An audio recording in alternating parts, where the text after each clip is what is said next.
Welcome to our channel. Today we how to enable Polygon bridge using MetaMask for faster transfers, complete guide step by step clearly.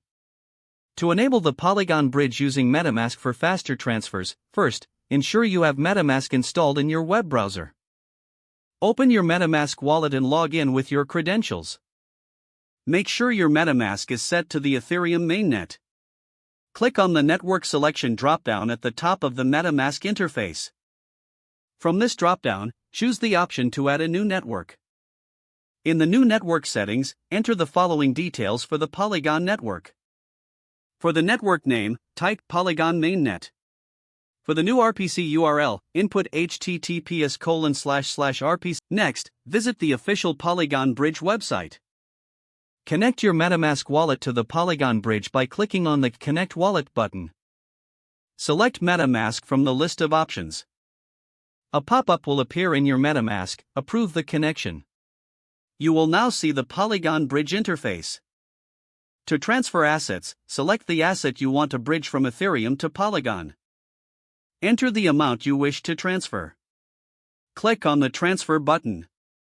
A prompt will appear in your MetaMask asking for your confirmation. Review the transaction details carefully. If everything looks correct, click Confirm to proceed with the transaction. Wait for the transaction to be processed on the Ethereum network. Once confirmed, your assets will be bridged to the Polygon network. You can switch back to the Polygon network in MetaMask to view your assets.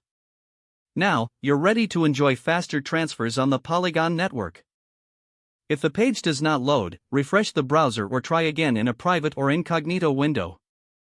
Make sure you are using the correct email address, then retype it carefully to avoid small typos. If your password is not accepted, use the reset option and create a new strong password you can remember. Check your spam folder for verification or security emails, then complete any requested confirmation steps. Enable two-factor authentication if available to improve account security and reduce unauthorized access risk. After signing in, review your profile details so your contact information and settings are accurate and current. Don't forget to like this video and subscribe to our channel for more step-by-step tech guides.